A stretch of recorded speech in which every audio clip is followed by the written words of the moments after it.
जया एकादशी व्रत विधि। धार्मिक दृष्टि से माघ मास उत्तम मास है। इस पर एकादशी वह भी गुरुवार के दिन होना यह अति उत्तम संयोग है। गुरुवार के दिन के स्वामी भगवान विष्णु हैं और जया एकादशी के पूज्य भी विष्णु हैं। इसलिए इस वर्ष जया एकादशी का व्रत अत्यंत पुण्यदायी है। यह व्रत माघ माह की शुक्ल पक्ष की एकादशी को रखा जाता है। जया एकादशी व्रत के दिन भगवान विष्णु के अवतार श्री कृष्ण जी का पूजा का विधान है।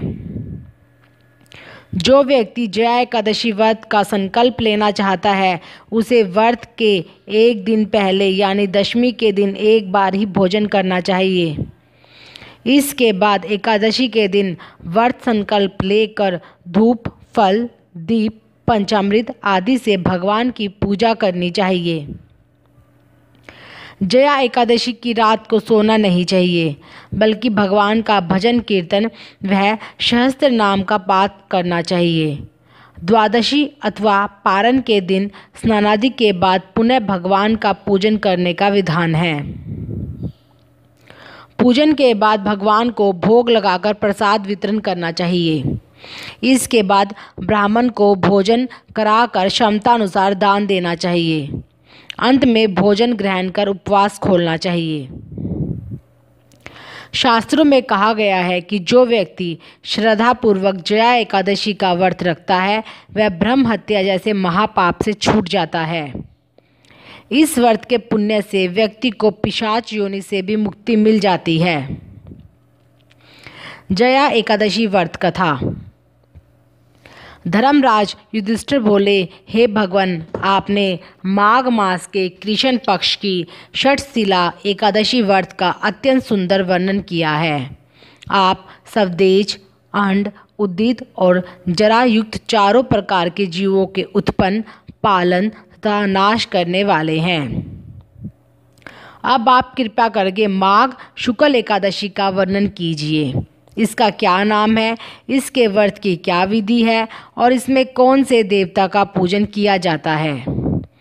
श्री कृष्ण कहने लगे कि हे राजन, इस एकादशी का नाम जया एकादशी है। इसका व्रत करने से मनुष्य ब्रह्म हत्या आदि पापों से छूटकर मोक्ष को प्राप्त होता है तथा इसके प्रभाव से भूत, पिशाच आदि योनियों से मुक्त हो जाता है। इस व्रत को विधि पूर्वक करना चाहिए। अब मैं तुमसे पद्म पुराण में वर्णित इसकी महिमा की एक कथा सुनाता हूँ। देवराज इंद्र स्वर्ग में राज करते थे और अन्य सब देवगण सुखपूर्वक स्वर्ग में रहते थे। एक समय इंद्र अपनी इच्छा अनुसार नंदनवन में अप्सराओं के साथ विहार कर रहे थे और गंधर्व गान कर रहे थे। उन गंधर्वों में प्रसिद्ध पुष्पदंत तथा उसकी कन्या पुष्पवती और चित्रसेन तथा उसकी स्त्री मालिनी भी उपस्थित थे। साथ ही मालिनी का पुत्र पुष्पवान और उसका पुत्र माल्यवान भी उपस्थित थे। पुष्पवती गंधर्व कन्या माल्यवान को देखकर उस पर मोहित हो गई और माल्यवान पर काम बाण चलाने लगी।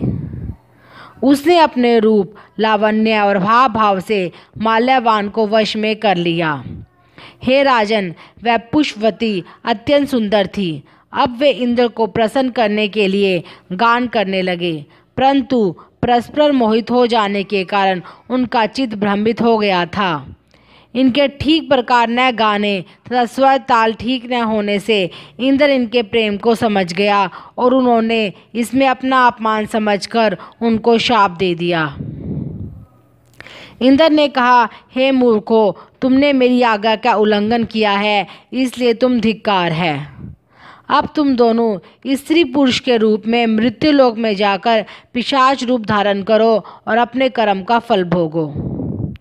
इंद्र का ऐसा शाप सुनकर वे अत्यंत दुखी हुए और हिमालय पर्वत पर दुखपूर्वक अपना जीवन व्यतीत करने लगे। उन्हें गंध, रस तथा स्पर्श आदि का कुछ भी ज्ञान नहीं था। वहाँ उनको महान दुख मिल रहे थे। उन्हें एक क्षण के लिए भी निंद्रा नहीं आती थी। उस जगह अत्यंत शीत था। इससे उनके रोंगटे खड़े रहते और मारे शीत के दांत बजते रहते। एक दिन पिशाच ने अपनी स्त्री से कहा कि पिछले जन्म में हमने ऐसे कौन से पाप किए थे जिससे हमको यह दुखदायी पिशाच योनि प्राप्त हुई। इस पिशाच योनि से तो नरक के दुख सहना ही उत्तम है। अतः हमें अब किसी प्रकार का पाप नहीं करना चाहिए। इस प्रकार विचार करते हुए वे अपने दिन व्यतीत कर रहे थे। देव्य योग से तभी माघ मास में शुक्ल पक्ष की जया नामक एकादशी आई। उस दिन उन्होंने कुछ भी भोजन नहीं किया और न कोई पाप कर्म ही किया, केवल फल फूल खाकर ही दिन व्यतीत किया और सायंकाल के समय महान दुख से पीपल के वृक्ष के नीचे बैठ गए। उस समय सूर्य भगवान अस्त हो रहे थे। उस रात को अत्यंत ठंड थी, इसी कारण वे दोनों शीत के मारे अति दुखित होकर मृतक के समान आपस में चिपटे हुए पड़े रहे। उस रात्रि को उनको निद्रा भी नहीं आई। हे राजन, जया एकादशी के उपवास और रात्रि के जागरण से दूसरे दिन प्रभात होते ही उनकी पिशाच योनि छूट गई। अत्यंत सुंदर गंधर्व और अप्सरा की देह पाकर सुंदर वस्त्र आभूषणों से अलंकृत होकर उन्होंने स्वर्गलोक को प्रस्थान किया। उस समय आकाश में देवता उनकी स्तुति करते हुए पुष्प वर्षा करने लगे। स्वर्गलोक में जाकर दोनों ने देवराज इंद्र को प्रणाम किया। इंद्र उनको पहले से रूप में देखकर अत्यंत आश्चर्यचकित हुआ और पूछने लगा कि तुमने अपनी पिशाच योनि से किस तरह छुटकारा पाया, सो सब बतलाओ। माल्यवान बोले कि हे देवेंद्र, भगवान कृष्ण की कृपा से और जया एकादशी के व्रत के प्रभाव से ही हमारी पिशाच देही छूटी है। तब इंद्र बोले कि हे माल्यवान, भगवान की कृपा और एकादशी का व्रत करने से न केवल तुम्हारी पिशाच योनि छूट गई है, वरन हम लोगों के भी वंदनीय हो गए, क्योंकि विष्णु और शिव के भक्त हम लोगों के वंदनीय हैं। अतः आप धन्य हैं। अब आप पुष्पवती के साथ जाकर विहार करो। श्री कृष्ण कहने लगे कि हे राजा युधिष्ठिर, इस जया एकादशी के व्रत से बुरी योनि छूट जाती है।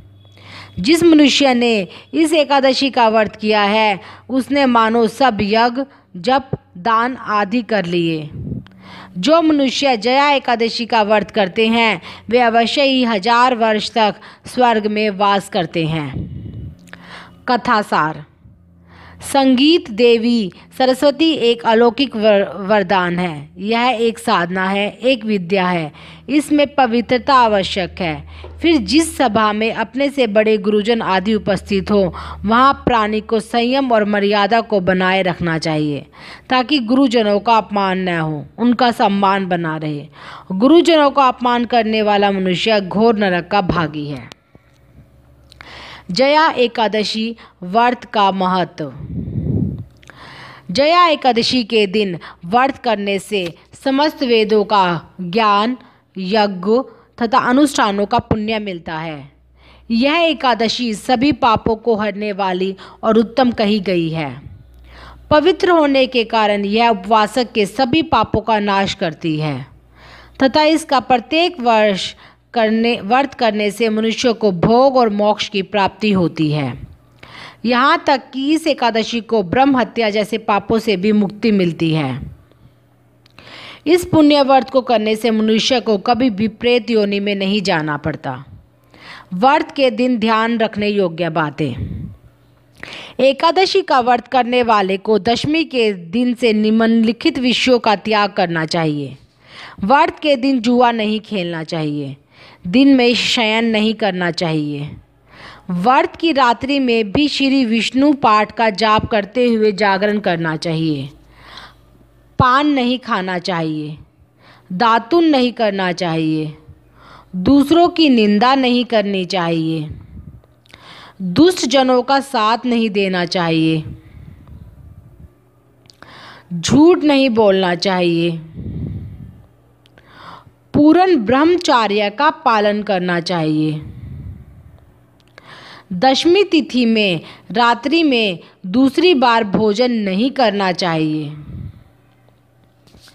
इसके अतिरिक्त शहद, शाक, करोंदो, चना, मसूर की दाल, मांस, जौ का सेवन नहीं करना चाहिए।